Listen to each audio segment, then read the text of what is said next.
जय हिंद दोस्तों, आप लोगों का एक बार फिर से मिशन लुसेंट टेलीग्राम ग्रुप के यूट्यूब चैनल पर स्वागत है। आज हम लोग ज्ञान बिंदु जीएस एकेडमी के द्वारा जो बिहार पुलिस और दरोगा के लिए प्रैक्टिस सेट लॉन्च किए गए थे, उस प्रैक्टिस सेट का सेट नंबर 1 को हम लोग कवर करेंगे। सभी प्रश्न परीक्षा के दृष्टिकोण से काफ़ी महत्वपूर्ण है, तो चलिए समय को बर्बाद ना किए हुए हम लोग आज के पहले प्रश्न को देखते हैं। थोड़ा हम लोग पीडीएफ को सेट कर लेते हैं और थोड़ा बड़ा कर लेते हैं ताकि पीडीएफ देखने में किसी तरह की असावधानी ना हो। आज का पहला प्रश्न है, राष्ट्रपति द्रौपदी मुर्मू ने अंतर्राष्ट्रीय महिला दिवस के मौके पर निम्नलिखित में से किसे राज्यसभा के लिए नामित किया है या मनोनीत किया है? तो राज्यसभा के लिए सुधा मूर्ति को मनोनीत किया गया है। सुधा मूर्ति का एक फेमस पुस्तक है, इसे भी आप लोग याद रखेंगे, डॉलर बहू। इसकी फेमस पुस्तक है डॉलर बहू, इसे भी याद रख लीजिएगा।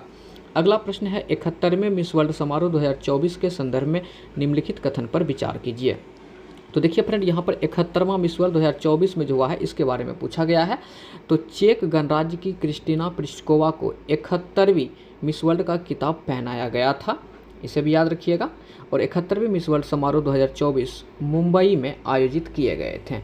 आप लोग 72वीं मिस वर्ल्ड का जो प्रतियोगिता हुआ है इसके लिए याद रखिएगा, 72वीं का आयोजन तेलंगाना हैदराबाद में किया गया था और इसके विजेता ओपल सुचाता हैं। इसके विजेता ओपल सुचाता हैं, इसे भी याद रखिएगा। और भारत की तरफ से इसमें नंदिनी गुप्ता भाग लिए थे। भारत की तरफ से इसमें नंदिनी गुप्ता जी भाग लिए थे, इसे भी याद रख लीजिएगा। चलिए आगे बढ़ते हैं और अगला प्रश्न को हम लोग देखते हैं।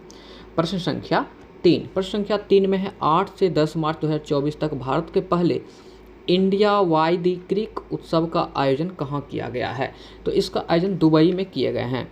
अगला प्रश्न, सेला सुरंग के संदर्भ में निम्नलिखित कथन पर विचार कीजिए। तो विचार करना है, इसका निर्माण सीमा सड़क संगठन BRO द्वारा लगभग 13,500 फीट की ऊंचाई पर किया गया है। ये 13,500 फीट नहीं होगा फ्रेंड, यहाँ पे सिर्फ 13,000 ही याद रखिएगा, ठीक है। तो पहला आपका गलत हो गया। दूसरा है, इसका निर्माण असम के तेजपुर से अरुणाचल प्रदेश के तवांग को जोड़ने वाली सड़क पर किया गया है। ये बिल्कुल सही है, दूसरा ऑप्शन। और यह दुनिया की सबसे लंबी 2 लेन वाली टनल है, तीसरा ऑप्शन भी सही है। तो इस तरह से ऑप्शन नंबर बी सही हो जाएगा, केवल 2 और 3। चलिए प्रश्न संख्या 5 को हम लोग देखते हैं। प्रश्न संख्या 5 में है, भारत और किस देश के बीच 28 फरवरी से 2 मार्च 2024 तक समुद्री अभ्यास समुद्र लक्ष्मण विशाखापत्तनम में आयोजित किए गए? सीधा सीधा याद रखिए, समुद्र लक्ष्मण किन 2 देश के बीच होता है? तो भारत एवं मलेशिया के बीच होते हैं, इसे याद रख लीजिएगा। अगला प्रश्न है, गोदावरमन तिरुमुलपाद बनाम भारत संघ निर्णय जिसे हाल ही में समाचारों में देखा गया निम्नलिखित में से संबंधित है? तो ये जो है फ्रेंड वनों के संरक्षण से संबंधित है। और वनों का संरक्षण यदि आर्टिकल पूछे तो ये 48 का याद रख लीजिएगा, 48 का इसको याद रख लीजिएगा। अगला प्रश्न हम लोग देखते हैं। प्रश्न संख्या 7 में पूछा गया है, प्रो कबड्डी लीग 10वें सीजन का खिताब किस टीम ने पहली बार अपने नाम किया था? तो प्रो कबड्डी लीग का जो 10वां सीजन था, इसके विजेता जो हो जाएंगे फ्रेंड पुनेरी पल्टन। इसके विजेता पुनेरी पल्टन बने थे। और आप याद रखिएगा, 11वें सीजन का जो 11वां सीजन अभी हाल ही में संपन्न हुए हैं, इसके विजेता हरियाणा स्टीलर्स थे। इसके विजेता कौन है? तो हरियाणा स्टीलर्स। और इसके उप विजेता पूछेंगे तो इसके उप विजेता याद रखिएगा पटना पायरेट्स। उप विजेता पटना पायरेट्स, ये अभी हाल ही में संपन्न हुए, तो इसको याद रखना ज़्यादा जरूरी है। चलिए अगला प्रश्न को हम लोग देखते हैं। लुप्तप्राय गंगा नदी डॉल्फिन के संरक्षण पर अनुसंधान के लिए भारत के पहले राष्ट्रीय डॉल्फिन अनुसंधान केंद्र NDRC का उद्घाटन कहाँ हुआ है? तो इसका आंसर हो जाएगा पटना में इसका उद्घाटन किए गए हैं। प्रश्न संख्या 9 को देखते हैं। प्रश्न संख्या 9 में है, सबरूम लैंडपोर्ट के विषय में निम्नलिखित में से कौन सा कथन सही नहीं है? तो देखिए देखते हैं, सबरूम लैंडपोर्ट का उद्घाटन भारत बांग्लादेश की सीमा पर किया गया है।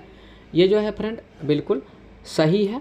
अगला है, यह जूड़ी नदी पर बने मैत्री पुल के माध्यम से बांग्लादेश के चटगांव बंदरगाह से जुड़ेगा। फ्रेंड ये गलत है, यहाँ पे जूड़ी नदी नहीं होगा, यहाँ पर याद रखिएगा फेनी नदी हो जाएंगे, फेनी नदी हो जाएंगे, ठीक है। तो ऑप्शन 2 जो है ये गलत था, याद रखिएगा फेनी नदी वहाँ पे होंगे। इससे तीसरा है, इससे भारत और बांग्लादेश के बीच यात्रियों को कार्गो की आवाजाही में सुविधा होगी। तीसरा ऑप्शन भी फ्रेंड सही है। तो 1 और 3 सही है, 2 गलत है, केवल 2 गलत है, पूछा था गलत कौन है।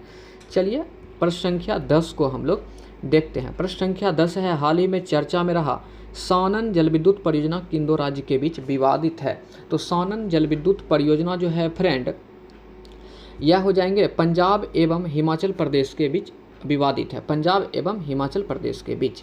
नेक्स्ट है देखते हैं, नेक्स्ट है निम्नलिखित जोड़ियों पर विचार करें। तो कुछ ऑपरेशन दिए हुए हैं और उससे संबंधित देश दिए हुए, जैसे कि ऑपरेशन दोस्त, इसमें और लास्ट में पूछा गया सही कौन है। देखिए ऑपरेशन दोस्त यहाँ लिखा हुआ है कि सूखे से प्रभावित नाइजीरिया से भारतीय एवं अन्य विदेशी नागरिक को निकालना, ये गलत है। यहाँ पे नाइजीरिया नहीं होंगे, यहाँ पे क्या हो जाएगा, तुर्की प्लस सीरिया, याद रखिएगा। तो ऑपरेशन दोस्त ऑप्शन नंबर ए जो है ये गलत है। ऑपरेशन गंगा, रूसी आक्रमण के दौरान यूक्रेन से भारतीय नागरिक को मुख्य रूप से छात्रों को एयरलिफ्ट करने के लिए, ये बिल्कुल सही है ऑप्शन 2। और ऑपरेशन इंद्रावती, ये हैती में चलाए गए थे भारत सरकार के द्वारा नागरिक को निकालने के लिए। ऑप्शन 2 और 3 सही है। तो यहाँ पर हम लोग ऑप्शन सी नंबर के साथ जा सकते हैं, ऑप्शन सी। चलिए प्रश्न संख्या 12 को हम लोग देखते हैं। प्रश्न संख्या 12 है, लावा के ठंडा होने और ठोस होने के किस प्रकार का चट्टान बनते हैं। जो लावा है ठंडा हो जाते हैं और ठंडा होने के बाद जब वो ठोस हो जाते हैं तो इस प्रकार निर्मित चट्टान इग्नीस चट्टान कहते हैं, इग्नीस चट्टान कहते हैं। अगला प्रश्न को हम लोग देखते हैं। अगला प्रश्न है, ऊष्मा स्थानांतरण जिसके लिए किसी माध्यम की आवश्यकता नहीं होती है क्या कहलाएगी। तो देखिए ऊष्मा स्थानांतरण जिसके लिए किसी भी माध्यम की आवश्यकता नहीं होती है वो विकिरण कहलाता है, वो विकिरण कहलाता है। चलिए तो इसका आंसर नंबर हम लोग टिक करते हैं। तो इसका आंसर हो जाएगा ऑप्शन नंबर ए। अगला प्रश्न, मराठा शासक की अष्टप्रधान प्रणाली के संदर्भ में निम्नलिखित का मिलान करना है। तो चलिए मिलान हम लोग करते हैं। तो इसमें सचिव जो थे फ्रेंड, ये पत्राचार प्रभावी विभाग से संबंधित थे। पेशवा, बहुत फेमस क्वेश्चन, ये प्रधानमंत्री विभाग से संबंधित थे। सामंत या सुमंत होना चाहिए, यहाँ पे थोड़ा एरर है। सुमंत जो है ये विदेश मंत्री थे और आमंत जो है ये वित्त मंत्री थे। तो इस तरह से हम लोग कह सकते हैं 1 का 2, यानी कि ऑप्शन नंबर ए में ही दिख रहा है साफ साफ, ऑप्शन नंबर ए इसका आंसर हो जाएंगे। अगला प्रश्न देखते हैं। अगला प्रश्न है फ्रेंड, चीन, मंगोलिया एवं जापान निम्नलिखित मानव प्रजाति में से कौन यहाँ पे निवासरत है। तो चीन, मंगोलिया एवं जापान ये मंगोलियाइड प्रजाति से संबंधित हो जाएंगे, answer number C. New lamps for the old, new lamps for the old ये किसने लिखा है, तो अरविंदो घोष के द्वारा लिखे गए हैं। चेर राजवंश की राजधानी कौन सी थी। तो चेर राजवंश की राजधानी जो है फ्रेंड कुरुर या करूर हो जाएंगे, ऑप्शन नंबर ए। प्रश्न संख्या 18 को हम लोग देखते हैं। प्रश्न संख्या 18 है, भारत में गांव से नगर की ओर प्रवास का निम्नलिखित में से क्या कारण है। तो देखिए गांव से नगर की ओर प्रवास का कारण क्या है कि शहर में अत्यधिक श्रम की मांग, ये भी सही है। गांव शहर के बीच असंतुलित विकास, ये भी सही है। ग्रामीण क्षेत्रों में कम रोजगार, ये भी सही है। तो ऑप्शन नंबर डी इसका हो जाएगा आंसर। अगला क्वेश्चन है, अंग्रेज ने राजधानी को दिल्ली कब स्थानांतरित किया था। तो अंग्रेज जो है राजधानी को दिल्ली स्थानांतरित किया था 1912 में। अगला है, निम्नलिखित नदियों में से कौन एक अन्य से अलग है। तो अन्य से अलग है, देखिए फ्रेंड ये तुंगभद्रा, पेन गंगा और महानदी ये सभी पूर्व की ओर बहने वाली नदी है, लेकिन नर्मदा जो है पश्चिम की ओर बहने वाली नदी यानी वेस्ट दिशा की ओर बहने वाली नदी है। इस तरह से ये भिन्न हो जाते हैं। प्रश्न संख्या 21 को हम लोग देखेंगे। प्रश्न संख्या 21 में है, निम्नलिखित में से किसकी कक्षा अत्यधिक लंबी एवं अंडाकार होती है। तो लंबी और अंडाकार जो होता है ये कॉमेट की कक्षा होते हैं फ्रेंड, ये कॉमेट की कक्षा होते हैं। अगला प्रश्न है, ध्यान दीजिएगा, कुछ संगठन दिए हुए हैं और उसका मुख्यालय दिया हुआ है। जैसे स्वदेशी सेवक होम, स्वदेशी सेवक होम इसका हेडक्वार्टर बेंकावुर, सही है। यूनाइटेड इंडिया हाउस इसका हेडक्वार्टर भी सिएटल, ठीक है। और लास्ट में ऑप्शन नंबर 3 है यूनाइटेड इंडिया हाउस। अच्छा यहाँ पे कुछ एरर है, तो यहाँ पे हम एक अदर क्वेश्चन डाल देते हैं, युगांतर आश्रम, यहाँ पे याद रखिएगा युगांतर आश्रम, युगांतर आश्रम ये याद रखिएगा फ्रेंड। युगांतर आश्रम जो है ये सैन फ्रांसिस्को में है, ठीक है। अगला है INA जिसे आज़ाद हिंद फौज भी कहते हैं, इसका हेडक्वार्टर रंगून में है। तो मतलब सभी का सही ही था, 1 का 1, 2 का 2, 3 का 3, 4 का 4। तो इस तरह से इसका आंसर हम लोग कर सकते हैं ऑप्शन नंबर डी। अगला प्रश्न है, अनुच्छेद 243 के अंतर्गत पंचायत के लेखा प्रबंधन से संबंधित नियम कौन बनाता है? तो 243 का जो जे है, इसके अंतर्गत पंचायत के लेखा प्रबंधन से संबंधित नियम को कौन बनाएगा? तो राज्य विधानमंडल बनाएंगे। कौन बनाएगा? राज्य विधानमंडल। चलिए प्रश्न संख्या अब हम लोग 24 को देखते हैं। प्रश्न संख्या 24 है फ्रेंड, संविधान का कौन सा अनुच्छेद किसी सांसद के लाभकारी पद पर रोक लगाता है? वीवीआई क्वेश्चन है फ्रेंड, इसको आप लोग याद जरूर रखिएगा। तो संसद के लाभकारी पद पर रोक लगाता है अनुच्छेद 102 के ए के तहत। अगला प्रश्न, निम्नलिखित में से कौन भारत सरकार अधिनियम 1935 की एक विशेषता नहीं है? तो चलिए देखते हैं 35 की विशेषता कौन नहीं है। पहला ऑप्शन है गवर्नर जनरल की कार्यकारिणी परिषद का पुनर्गठन, ये सही है। प्रांतीय स्वायत्तता 1935 का अधिनियम में संबंधित, सही है। 1935 के अधिनियम का मूल्यांकन, ये जो है गलत ऑप्शन है सी। और ऑप्शन डी है भारत के संघ का प्रस्ताव, ये भी सही है। तो संबंधित विशेषता नहीं था, तो ऑप्शन नंबर सी के साथ चलेंगे हम लोग। ऑप्शन नंबर सी इसका आंसर हो जाएंगे। प्रश्न संख्या 26 को देखते हैं। प्रश्न संख्या 26 है फ्रेंड, भारतीय मुद्रा पर 1913 में नियुक्त रॉयल कमीशन का अध्यक्ष कौन था? तो भारतीय मुद्रा पर 1913 में जो रॉयल कमीशन के अध्यक्ष को अंकित किए गए थे, इसके अध्यक्ष थे sir Austin Chamberlain. Sir Austin Chamberlain. अगला, संसद में कटौती प्रस्ताव का क्या उद्देश्य होता है? तो कटौती प्रस्ताव का उद्देश्य होता है सरकार के बजट प्रस्ताव के खर्चों में कटौती का प्रस्ताव प्रस्तुत करना। अगला प्रश्न, प्रश्न संख्या 28 में है, भारतीय जनगणना 2011 के अनुसार बिहार में लिंग अनुपात क्या था? तो बिहार में जो है लिंगानुपात 918 महिला पर 1000 पुरुष पे थे। और वहीं यदि इंडिया का पूछे तो 943 फीमेल, याद रखिएगा, पर 1000 मेल पे हो जाएंगे, मतलब 943 लिंगानुपात याद रख लीजिएगा। अगला प्रश्न है 29, राजनीतिक रणनीतिक संघर्ष विराम संघर्ष अथवा STS किस आंदोलन के नारों से प्रख्यात हुई? तो यह भारत छोड़ो आंदोलन के नारों से प्रख्यात हुई थी। नेक्स्ट प्रश्न, निम्नलिखित में से कौन राष्ट्रपति बनने से पूर्व लोकसभा के अध्यक्ष रहे थे? बढ़िया प्रश्न है। तो राष्ट्रपति बनने से पूर्व लोकसभा के अध्यक्ष नीलम संजीव रेड्डी रह चुके थे। प्रश्न संख्या अब हम लोग 31 को देखते हैं। निम्नलिखित में से कौन सा एक जायद का फसल है? तो जायद का फसल चारा हो जाएंगे फ्रेंड। जायद का फसल कौन है? तो चारा हो जाएंगे। अगला, अक्टूबर 1943 में सुभाष चंद्र बोस द्वारा स्थापित स्वतंत्र भारत की अस्थायी सरकार को जापान सहित कितने दिनों ने मान्यता? यहाँ पे दिनों नहीं, यहाँ पे याद रखिएगा देश याद रखिएगा, ठीक है। कितने देशों ने मान्यता प्राप्त की थी? तो कुल 9 देश जो है इसको मान्यता प्राप्त किए थे। नेक्स्ट प्रश्न है, निम्नलिखित में से कौन स्थल रुद्ध देश है, मतलब लैंड लॉक्ड कंट्री है? तो लिचेस्टीन। लैंड लॉक्ड कंट्री कौन हो जाएंगे? तो लिचेस्टीन। अगला प्रश्न, प्रश्न संख्या 34 को देखते हैं। बादामी क्रांति किसके उत्पादन से संबंधित? तो बादामी क्रांति मसाला उत्पादन से संबंधित है। नेक्स्ट प्रश्न, निम्नलिखित में से कौन सा युग्म सही सुमेलित नहीं है? चलिए आगे बढ़ते हैं और आगे देखते हैं कि कौन इसमें सही सुमेलित नहीं है। बढ़िया प्रश्न है फ्रेंड, इसको याद रखिएगा। पहले है, उच्च न्यायालय के न्यायाधीश की पदमुक्ति संयुक्त राज्य अमेरिका, बिल्कुल सही है। दूसरा है, राज्यसभा के सदस्य का नामांकन आयरलैंड, ये भी बिल्कुल सही है।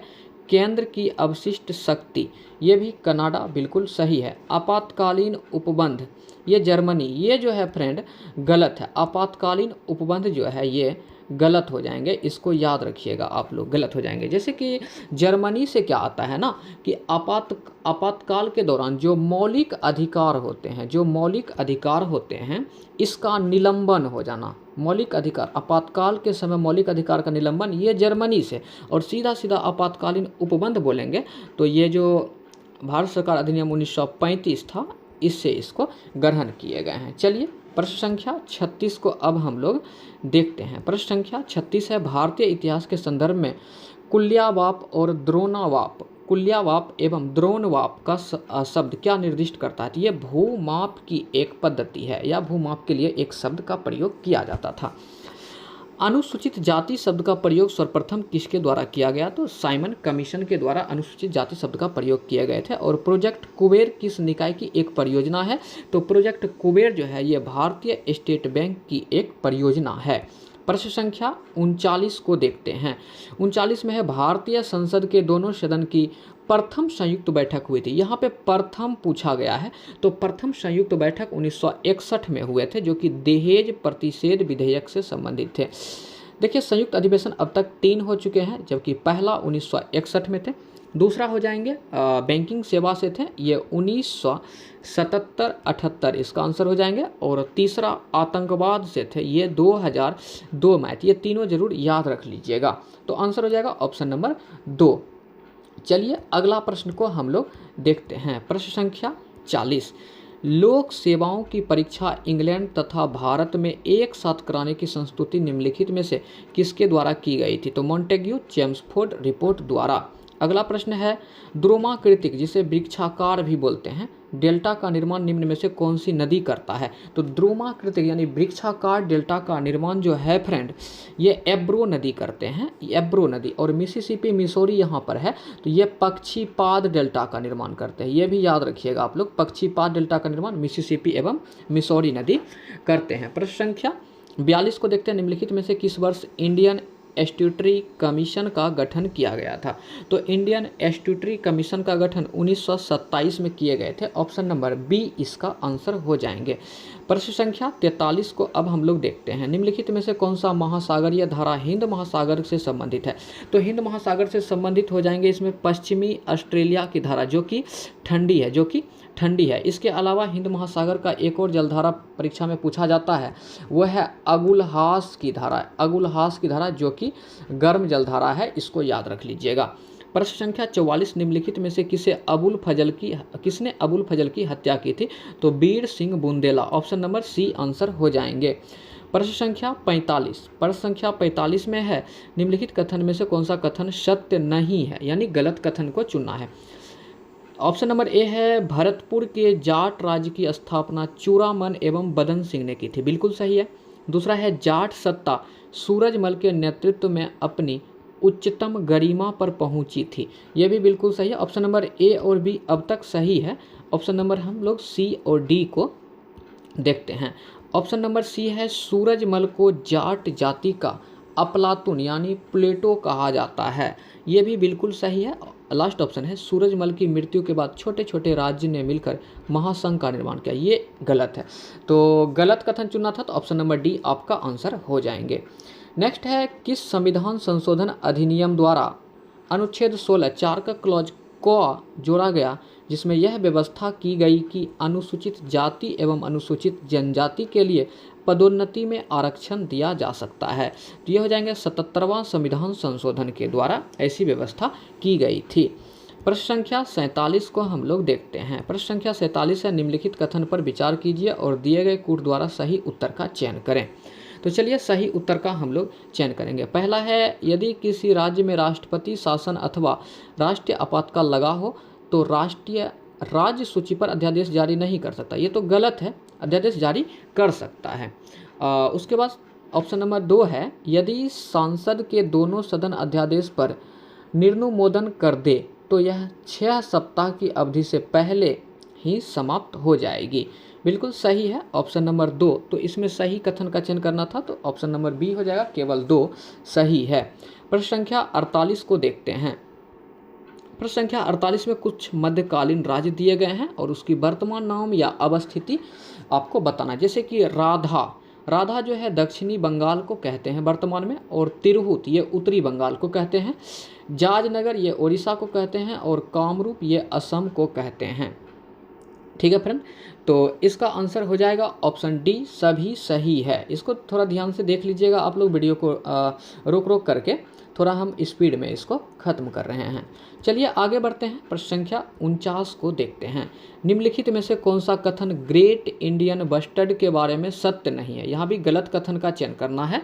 तो पहला है, IUCN के क्रिटिकली एंडेंजर्ड श्रेणी में शामिल है, बिल्कुल सही है। राजस्थान में इसकी संख्या सर्वाधिक है, सबसे अधिक है, ये भी सही है। कौन? तो ग्रेट इंडियन बस्टर्ड की संख्या। भारी वजन के कारण ये उड़ नहीं सकते, ये गलत है। ठीक है, अगला है, इसके संरक्षण हेतु राष्ट्रीय वन्यजीव कार्य योजना के तहत शामिल किया गया है इसको, ये भी सही है। तो ऑप्शन नंबर सी के साथ हम लोग चलेंगे, ये गलत थे कि भारी वजन के कारण ये उड़ नहीं सकते हैं। चलिए ऑप्शन नंबर ये हम लोग प्रश्न संख्या 50 को अब देखते हैं। प्रश्न संख्या 50 में है फ्रेंड, भारत के संविधान के प्रस्तावना का लक्ष्य उसके सभी नागरिक के लिए सुनिश्चित करना है। तो इसमें जो हो जाएंगे देखिए, सामाजिक एवं आर्थिक न्याय, विचार तथा अभिव्यक्ति की स्वतंत्रता, अवसर की समानता, व्यक्ति की प्रतिष्ठा, ये सभी सही हो जाएंगे। ऑप्शन नंबर डी के साथ हम लोग चलते हैं।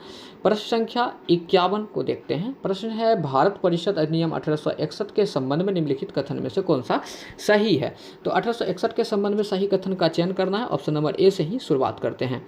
इस अधिनियम द्वारा भारत सरकार की मंत्रिमंडलीय व्यवस्था की नींव रखी गई थी। चलिए, ऑप्शन नंबर ए ही सही है, तो आगे का प्रश्न ऑप्शन पढ़ने की जरूरत नहीं है।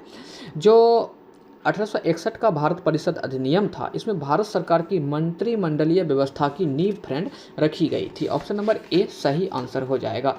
चलिए, अब हम लोग प्रश्न संख्या 52 के प्रश्न को देखते हैं। प्रश्न संख्या 52 में है, मेगावाट बिजली के नापने की इकाई है। तो मेगावाट जो होता है बिजली की नापने की इकाई है जो उत्पादित की जाती है। अगला है, ग्रहों की चाल से संबंधित नियम। तो केपलर का नियम, छोटा सा प्रश्न है, याद होगा आप लोग को। पृष्ठ तनाव किसके कारण पैदा होता है। तो पृष्ठ तनाव जो है फ्रेंड, ये अणुओं के बीच सहसंजक बल के कारण पैदा होते हैं, याद रखिएगा। अगला प्रश्न, प्रश्न संख्या 55।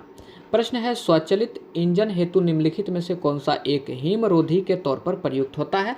तो हिमरोधी के तौर पर एथिलीन ग्लाइकोल का प्रयोग किया जाता है। अगला है, निम्नलिखित में से कौन सा एल्बिडो से संबंधित है। तो एल्बिडो से संबंधित है जो शक्ति वापस हो जाती है, किरण, उसे ही एल्बिडो कहा जाता है। तो वापसी की शक्ति। क्षितिज के समीप सूर्य एवं चंद्रमा के दीर्घवृत्ताकार दिखाई देने का क्या कारण है। तो दीर्घवृत्ताकार दिखाई देने का कारण उसके अपवर्तन हैं। प्रश्न संख्या 58 में है, इको सॉन्डिंग एक तकनीक है जिसका प्रयोग क्यों करते हैं। तो इसका प्रयोग सागर की गहराई को मापने के लिए किया जाता है। इको सॉन्डिंग का प्रयोग। कोलाइड कौन नहीं है। तो कोलाइड जो है इसमें शहद नहीं है, जबकि दूध, आइसक्रीम और खून ये कोलाइड के उदाहरण हैं, शहद कोलाइड के उदाहरण नहीं हैं। बुलेट प्रूफ जैकेट के निर्माण में किस बहुलक का प्रयोग किया जाता है। तो इसमें केवलर का प्रयोग किया जाता है, इसको याद रख लीजिएगा। प्रश्न संख्या 61 में है, मेलाकोनाइट इनमें से किस धातु का खनिज है। तो ये मेलाकोनाइट ये तांबा का खनिज है। इसको मेलाकोनाइट जो है फ्रेंड, हाँ सही है, ये तांबा का ही हो जाएंगे। और निम्नलिखित में से सबसे भारी धातु कौन है। तो सबसे भारी धातु निम्नलिखित का प्रयोग किया गया, तो यहाँ पे यूरेनियम हो जाएंगे। ठीक है, अकॉर्डिंग टू ऑप्शन यूरेनियम सबसे भारी धातु है। हरित गृह प्रभाव जिसे ग्रीन हाउस इफेक्ट भी बोलते हैं, तो हरित गृह प्रभाव के अभाव में भू सतह का औसत तापमान कितना होगा। तो -18 डिग्री सेंटीग्रेड हो जाएंगे। बढ़िया प्रश्न है, इसको याद रखिएगा। लाल व हरी इंक के मिश्रण को पृथक करने की उपयुक्त विधि कौन सा है। तो लाल एवं हरी इंक के मिश्रण को यदि हम लोग पृथक करना चाहेंगे तो इसके लिए हम लोग बर्न-क्रैमी विधि का प्रयोग करेंगे। प्रश्न संख्या 65। खाद्य पदार्थ के डिब्बों पर जिंक की वजह टीन का लेप होता है, क्योंकि इसको आप लोग को पता ही होगा, क्योंकि टीन की अपेक्षा जिंक जो होता है, जिंक अधिक क्रियाशील होते हैं। टीन की अपेक्षा जिंक जो है ये अधिक क्रियाशील होते हैं, इसको याद रख लीजिएगा। चलिए, प्रश्न संख्या हम लोग 66 के प्रश्न को देखते हैं। 66 में है फ्रेंड, हाइड्रा प्रजनन करता है। तो ये मुकुलन द्वारा प्रजनन करता है। और अगला ही प्रश्न है, मुकुलन के माध्यम से अलैंगिक प्रजनन किस में होता है। याद रखिएगा, ये अलैंगिक प्रजनन किस में होता है। तो ये ईस्ट में होते हैं। किस में होते हैं, ईस्ट में होते हैं। स्वपोषण के लिए निम्नलिखित में से किसकी आवश्यकता नहीं होती है। तो स्वपोषण के लिए ऑक्सीजन की आवश्यकता नहीं होती है। मनुष्य के अमाशय में कौन सा अम्ल बनता है। तो अमाशय में HCl हाइड्रोक्लोरिक अम्ल बनते हैं। प्रश्न संख्या 70 को देखते हैं। प्रश्न है, नाड़ी की धड़कन यानी पल्स बीट किसके माध्यम से मापी जाती है। तो यह धमनी से मापी जाती है। Option number D. पुरकिंजे तंतु डैश में विशिष्ट है। तो पुरकिंजे तंतु जो है हृदय में स्नायु तंतु में विशिष्ट है, हृदय के स्नायु तंतु में विशिष्ट हैं। सामान्यतः एक स्वस्थ वयस्क में वृक्क में आरंभिक निस्यंदन लगभग 1.5 लीटर प्रतिदिन होगा। तो इसमें 160, 130, 150, 18 लीटर, यहाँ पे जो है ना 18 की जगह पे 1 0 कर दीजिएगा, 180 लीटर इसका answer. Option number D answer करा रहे हैं। अगला प्रश्न प्रश्न संख्या 73 को देखते हैं। डिंब के साथ शुक्राणु का निषेचन कहाँ होता है? तो डिंब के साथ शुक्राणु का जो निषेचन होंगे फैलोपियन ट्यूब में होंगे। ऑप्शन नंबर सी इसका आंसर हो जाएंगे। प्रश्न संख्या 74, हमारे देश में कौन सा बजट प्रस्तुत किया जाता है? देखिए हमारे देश में कौन सा बजट प्रस्तुत किए जाते हैं, तो निष्पादन का बजट, या आप याद रखिएगा घाटे का बजट। कौन सा बजट? घाटे का बजट। ऑप्शन हूबहू मिलेंगे आपको एग्जाम में, ध्यान रखिएगा। अगला प्रश्न, भारत में वेतनमान एवं महंगाई भत्ता का निर्धारण होता है। तो भारत में वेतनमान एवं महंगाई भत्ता का निर्धारण जो होता है खुदरा मूल्य सूचकांक या उपभोक्ता मूल्य सूचकांक के द्वारा। अगला प्रश्न है, गुणात्मक माल के उदाहरण है। तो गुणात्मक माल के उदाहरण शिक्षा और स्वास्थ्य दोनों ही हैं। ऑप्शन नंबर सी इसका आंसर हो जाएंगे। प्रश्न संख्या 77, वह व्यक्ति जो देश के विभिन्न क्षेत्र में बड़ी मात्रा में कमोडिटी खरीदकर उस कमोडिटी का ट्रेडिंग करता है क्या कहलाता है? तो ये एग्रीग्रेटर कहलाएंगे, ये एग्रीग्रेटर कहलाएंगे। अवमूल्यन के अंतर्गत क्या होता है? तो अवमूल्यन मतलब मुद्रा का मूल्य में जो है ना कमी हो जाता है। तो ऑप्शन नंबर ए में ही है, मुद्रा का मूल्य कम किया जाता है। अब तक भारत में 3 बार अवमूल्यन हुआ है, इसको याद रख लीजिएगा। 1949 में, 1966 में और 1991 में अवमूल्यन हुआ है। बहुत ही इंपॉर्टेंट प्रश्न है, इसको याद रख लीजिएगा। चलिए प्रश्न संख्या अब हम लोग 79 को देखते हैं। 79 में है डीमैट अकाउंट होता है। तो डीमैट अकाउंट जो होते हैं सबसे पहले तो ये शेयर बाजार से संबंधित है। तो ऑप्शन नंबर ए में है शेयर बाजार में कारोबारी के लिए। इसके लिए वार्षिक फीस भी चुकानी पड़ती है। डीमैट अकाउंट अगर आप बनाते तो इसके लिए वार्षिक फीस भी चुकाना पड़ेगा, बिल्कुल सही है। इसे खुलवाते समय बैंक चार्ज लेती है। इसे खुलवाते समय अक्सर बैंक जो है आपसे फी भी लेते हैं। तो तीनों ऑप्शन ही सही है। ऑप्शन नंबर डी के साथ हम लोग चलेंगे। चलिए प्रश्न संख्या अब हम लोग 80 को देखते हैं। प्रश्न संख्या 80 में है वियतनाम का एकीकरण पूर्ण हुआ था। तो वियतनाम का जो फ्रेंड एकीकरण है ये पूर्ण हुए थे 1976 में। 1976 में किस संधि द्वारा जर्मनी पर कठोर एवं अपमानजनक शर्तें थोपी गई थी? तो वर्साई की संधि द्वारा। वर्साई की संधि जो है फ्रेंड ये 28 जून 1919 को हुए थे, इसे याद रख लीजिएगा। अगला प्रश्न है, समाजवादी सभी बुराई की जड़ किसे मानते थे? तो ये निजी संपत्ति को मानते थे। Option number C. प्रश्न संख्या 83 है, हाल ही में प्रतिष्ठित सरस्वती सम्मान 2023 के लिए किसे नामांकित किया गया? 2023 के लिए, ये 2024 में प्राप्त हुए थे। तो इसका आंसर तो हो जाएगा प्रभा वर्मा। इसका आंसर हो जाएंगे प्रभा वर्मा। ये क्रम से याद रखिएगा, क्रम जरूर याद रखिएगा। ये 33 नंबर के थे। और जो 2024 के लिए 2025 में मिले हैं इसका क्रम याद रखिएगा फ्रेंड 34। इसका क्रम याद रखिएगा 34।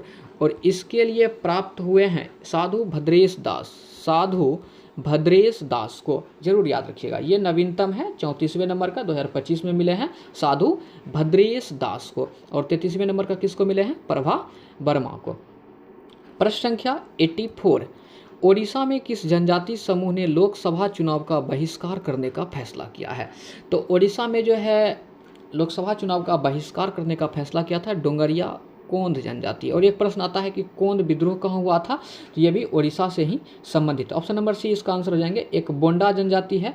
बोंडा जनजाति के बारे में भी थोड़ा सुन लीजिए। ओडिशा के जो मलकानगिरी की जिला है या मलकानगिरी की पहाड़ी भी है उसमें निवास करते हैं बोंडा जनजाति, इसको भी याद रख लीजिएगा।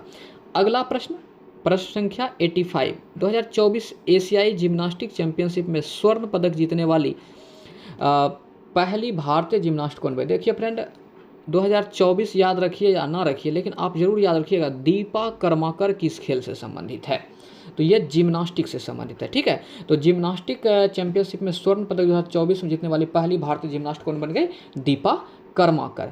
चलिए प्रश्न संख्या अब हम लोग 86 को देखते हैं। हाल ही में कौन सा देश अंतर्राष्ट्रीय सौर गठबंधन में शामिल होने वाला 100वां पूर्ण सदस्य देश बन गया?